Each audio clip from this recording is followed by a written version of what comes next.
Students, now we are going to take the phosphorus cycle in detail.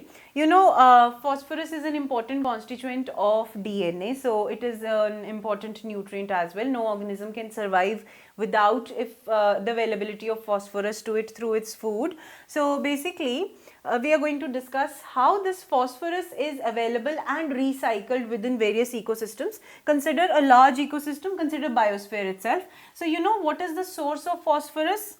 It is the rocks which are rich in phosphates. Now how these rocks are going to add to the soil, which is the reservoir for a plant basically, from where it is going to uptake this phosphate, the rocks would undergo a gradual process of weathering where they break down into small components, and smaller and yet smaller soil particles are being formed. So these rocks they break down to soil by the process of weathering, so the soil gets rich in phosphates. Now from this soil, the plants are going to uptake the phosphate. Alright, these plants are going to form their biomass, they are going to get this phosphorus incorporated into them. From these plants it would go to the consumers, which would depend on them. These plants and both these consumers would form the detritus, that is the dead and decaying matter after their death. This detritus after decomposition is going to add the phosphorus whichever was present in them back to the soil. Alright, you see, rock is the source from where the weathering is taking place. It is being added to the soil. From soil the plants are taking up the phosphorus which is being consumed by the consumers. Those consumers and plants both form the detritus. Then by the process of decomposition, this is again being added to the soil. So this is the main area where all this is going to be added. Then there is another process of surface runoff. You know what is runoff?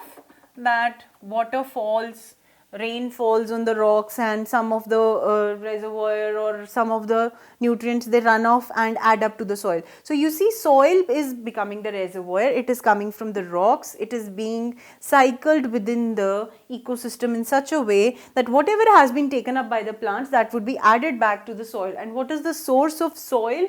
That would be the rocks which are being formed. And whenever the soil is rich, after some time this also might become the rock itself within a time frame. So this is how phosphorus is being recycled within the ecosystem. So this is the litter fall that we are talking about, that has added to the phosphorus content of the soil. Whatever was being taken up by the plants has somehow come back to the soil itself. This is all about phosphorus cycle. Now let us take another easier cycle, that is carbon cycle. It is very easy to understand carbon cycle because from our knowledge of chemistry we know that there are few rocks which are rich in carbon. So there would be, we have limestone, okay. No, let us understand it from gaseous and sedimentary way, that we have atmosphere which is rich in carbon dioxide. Not exactly rich, carbon dioxide content in atmosphere is very low. So we have atmospheric CO2 which is taken up by the plants. Alright, how it is taken up? By the process of photosynthesis, where it would be converted to glucose. The plants would form glucose. This glucose is going to be taken up by people like us, which happen to be consumers. There would be food chain which would be occurring. So we also take some of the carbon dioxide, these plants. Then there is, this is atmosphere, then consider the lithosphere and take some sort of hydrosphere over here. So you see, in lithosphere we can have limestone rocks which have carbonate in them. Then whenever quarrying and mining of these rocks is done, carbon dioxide is added back to the atmosphere. Alright. Now, whenever these consumers, they are taking up the food, carbon dioxide is added back to the atmosphere by the process of respiration.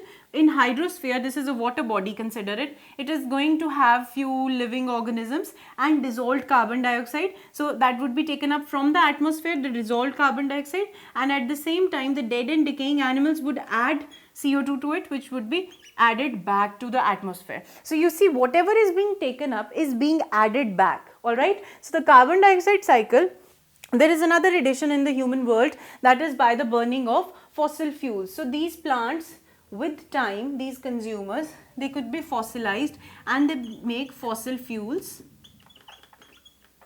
which come in your car tanks and burns in the form of petroleum. Burning, you fill your car tanks, you burn that, you move from one place to other. In the process, CO2 is being added back to atmosphere. So in this way, whatever carbon dioxide is being incorporated into the living organisms gets added back to the atmosphere and is taken up. Alright, so this is all done so that 0.003% of atmosphere has carbon dioxide. Why it doesn't happen that though plants are regularly taking up carbon dioxide, still every time you study that what is the composition of atmosphere, it would be 0.03% because of this cycle, because whatever is being taken up would be added back to the atmosphere, because there is a vital force of nutrient cycling which acts behind every nutrient cycling in the ecosystem.